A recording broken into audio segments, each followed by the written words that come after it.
Welcome back to Japan and to something of a format experiment as I check out Wagamama Rakia in a reaction review of their latest song Survive whilst at the bottom of the Hakuba ski jump.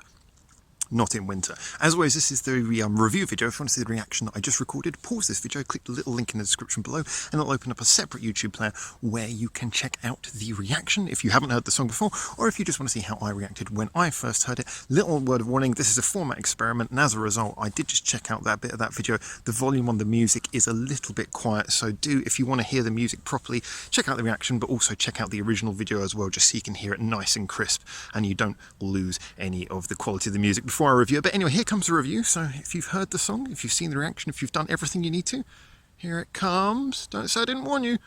Alright, first things first, just so you know, I'm doing this format experiment because a lot of you know that I'm going to be doing a trip around a lot of cities, hopefully in Japan in the coming weeks, and therefore I wanted to do a little bit of experiment what it'll be like doing reactions out and about so that I can do these in the individual cities I go to, as well as all the other documenting I'm going to be doing whilst travelling. So hopefully we'll have a bit of an outdoor tour of Japan through these reaction reviews as well.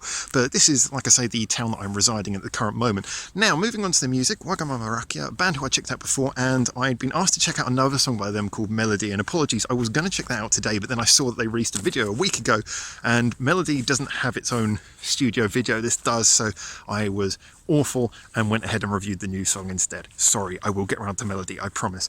But I'm happy I did check this out, actually. Now, as you probably noticed from the reaction, which hopefully you saw as well, I really enjoyed this song, and there's a few reasons that went into that. Now, the first song I'd heard by them I liked, I thought it was really good. Apologies, by the way, I can see that the screen keeps changing brightness. I hope that's not too distracting. I'll try and do something to calm it down, but like I say, format experiment. Everything's a format experiment. That's the reason for all the problems. So, yeah. The first song I heard by them I liked, but I wouldn't say it took me to the point where I was like, oh, I've got to check them out immediately again. This song, however, this one really appealed to me. Now, everything about this clicked, and one of the things that clicked most of all was all the changes.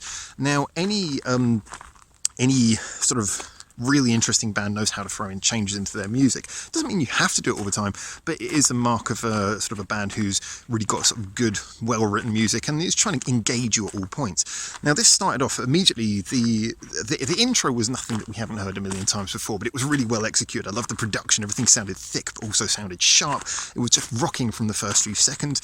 And then it switched into that first verse bit where it really broke down and you kind of got the almost Enya-like calm of that first verse when it came in. I loved the vocal production. It sounded big, it sounded spacious all of a sudden. So it managed to break down and go away from the rocky intro, but without sounding thin. It still sounded thick, but just in a very different way. And you could tell, oh, the production's really good here. Nice change up. Then I guess the bit which I would have described as more what I was expecting came in, the Wagamama Rakia hip-hop bit. And wow, that really good kick. I love her vocal delivery. It's fantastic. I'm one of those people who I do have a definite, I do like good hip hop. And in groups like this who are not, I don't think they are specifically a hip-hop group, I would not ever hold them to the same standard you would to a song which is just rap from beginning to end. But when you hear something like this and you go, well, just the rhythm is engaging, this doesn't just feel like a break for the sake of it, this actually, kind of like, you know, when you hear a guitar solo in like a pop rock song, you don't hold it to the same standards as you would like a metal guitar solo. And same thing. But then if you hear like a really good solo in a pop rock song, you're like, wow, they really stepped up and they just, yeah, they nailed it anyway. Similar thing to this, it's like the hip hop bit, just, she really feels like she knows what she's doing. She feels like both in the first and second verse, she went through a number of different styles, deliveries, like the syllable usage, just the way everything linked together was fantastic. I really enjoyed it. So the hip hop bits were like a proper highlight in that, which was, you know, it's like I say, always kind of refreshing in this type of music when you can say that about the hip hop section. You can say, yeah, that was a real highlight. So yeah, massive kudos to her for I think it was the same woman who did both bits. I was, again, format experiment, I was watching this on the tablet and I was getting a bit of reflection in the screen because I was outside, the sunlight was reflecting on the screen, so I wasn't seeing the videos as clearly as I wanted to. But yeah, still, I mean, I think it was the same person, certainly sounded like it was, and if it was one person or more, I think it was one, massive kudos to her. But the verses, again, it was that change up. It's the fact that already before we got into the first chorus, we'd had a brilliant intro, a first verse, really good sort of second part to the verse with the hip-hop break, which I guess you could call the pre-chorus, and it built into that chorus. Now, the chorus itself, I wouldn't necessarily know if I would say that was like the catchiest chorus ever, but it's one of those ones where choruses, you think of a good chorus, and catchy or memorable is something that you often put as being the quality of a good chorus. Just in case you didn't know, by the way, I'll finish that point in a minute, but one of the few claims to fame that my middle of nowhere resident currently has is that 22 years ago we had the Winter Olympics. Nothing has happened since then. They're trading off of history. It's beautiful though. And this is where the trees and mountain are, and if you don't know, bears, especially Japanese bears, like to hunt at sundown and usually hide in the trees. So if I don't get eaten, great. So as I say, a good chorus, we often think about a good chorus as being one that is catchy or memorable. But sometimes a good chorus can be, you can have a good chorus which is just engaging. Now, usually engaging and catchy go hand in hand. I wouldn't say this is catchy because here I am a few minutes after having heard this song for the first time, and I can't actually remember exactly how the chorus goes, but I do remember it had a lot of sort of woes, and there were even several bits where there was like different layers. Everyone can sing along to the whoa bits of songs, and there was bits where there was two different layers of whoa that you could sing along to that were equally kind of, engaging. So this song kind of had that. Check out the beautiful view. My home is down there somewhere. This song had that quality in just armfuls. If you've never heard this song before, and with me not actually quite being able to remember the chorus as it stands now, it hasn't caught in my head that well, I know that if this came on again, I would be 100%, if I was in the crowd, 100% sing along with it, because it just has an engaging quality to it. So there's no doubt that the chorus is effective, even if not necessarily catchy. And it's important to remember that although catchy is kind of the name of the game for a single chorus, you can be effective about being catchy. So just to renew that point. So there we are. Now we've got an intro, we've got a verse which is engagingly different. Intro with a lot of energy and verse engaging differently. Fantastic hip-hop break before the chorus. Then a really engaging, effective chorus. Then what comes next? Well, they go into a second verse again.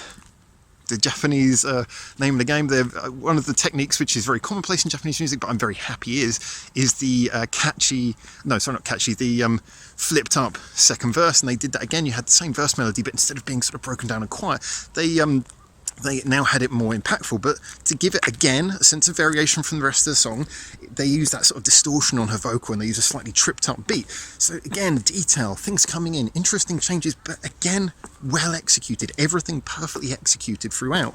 And then you get another brilliant, slightly different delivery for the rap, and just going round and round. The bridge was fairly normal. Sort of broke down, did a quiet little thing which was clearly there as a build-up for people to sort of do the woes again in the background, whilst also having a sort of a vocal build-up to it. I think that although that was not something you write home about, it was good in that it provided good contrast again from the rest of the song, because the song had obviously built up to a heavier place by this point. So having a more broken down and quiet bridge was actually a nice choice just for that little bit of change. So overall, every change in this song felt well executed. Every part felt really well delivered, fantastically produced, wonderful vocal performances. I must say the vocal performance was just fantastic. Yes, might not be what you'd say, you wouldn't say, these are classically powerful singers or anything like that, but there was just a really good delivery. Like I said, especially I was really impressed by the hip-hop delivery. That was fantastic, but the rest of it was good as well. It just felt like something where every little change felt like the right change happening at the right time. Every bit of delivery felt like, you nailed that.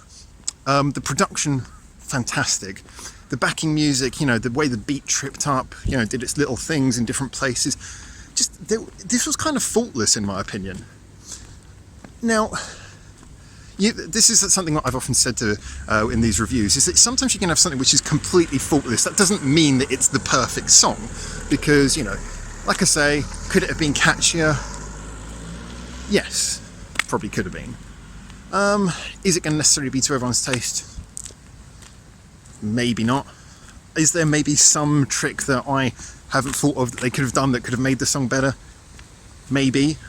But to me, I didn't feel like they left anything particularly on the table. I feel like if this is what they set out to do, they did it perfectly. So for me, if I was looking to listen to something which had a sort of a real well-produced sort of a sheen to it and energy and a little bit of pomp. Like I said, I love the fact there was a bit of swagger in there, but the swagger was with such... I'm going to point this out quickly. I know it's going to get a lot of hate, but this is one of the reasons why I have a big problem with Blackpink. Well, apart from the fact I just think their music's boring, but the fact there is so much swagger and it doesn't feel like they can back it up. Like, nothing about their delivery suggests that they are deserving of the swagger they have. Whereas this, when you get that sort of swaggery hip hop, but she's actually delivering it, like nailing it, you're like, you can do the swagger. I'm gonna let you swagger because you got it, you nailed it. So for me, yeah, I think that it was earned. So everything about it, the attitude, the style, it to me, it worked, and nailed it. Like I said, I've said this a few times, I'm kind of going around the same point, but you get what I mean. So anyway, I really like this. I'm definitely now even more infused to check out more. I will check out Melody, which is the song I said I've overlooked. Apologies for that. I hope you can give me some comments on this format experiment. Like I said, this will hopefully allow me to do more videos around Japan. I will be looking at some of the technical problems, like I say, the flashing brightness. I'll see if I can override that, because I'm recording this on a camera phone at the moment, and they often have way too many automatic controls, so I need to get into the manual stuff there. But most importantly, get in the comments and tell me what you think of this song. Tell me what your opinions, whether you know the band, know the song or not. Really looking forward to hearing what you guys think about this one. I'm definitely going to be checking out more. I will be getting into melodies. Apologies that I didn't do that sooner. Like I've said, apologised a few times, but apology required. As always, as well as commenting, if you can like and subscribe, that is greatly appreciated. I'll be travelling around Japan, so if you're new to the channel, hopefully you'll be seeing some more of Japan as well as more of Japanese music. And then furthermore, on top of that, as always, all the other social medias are linked in the description below as well, so please feel free to check out any of them. We've got a great community behind this channel. The Reddit as well, trying to grow the Reddit because we want to get some really interesting things on there in coming months, certainly in the new year. That's going to be one of my big focuses. Discord, we've already got a very active conversation going on there most of the time. Massive thank you as always to our patrons. You are the lifeblood who keep this channel going, and one of the reasons why I'm able to do this much needed and long overdue tour of Japan in the coming weeks. And yeah, as well as that, I just want to say a big thank you for making it through to the end of this video. So until I hopefully see you in Japan, who knows where in Japan, the next time, very soon, for now, oh, cars. Oh no, it's a van. Why is that important? Ciao, ciao.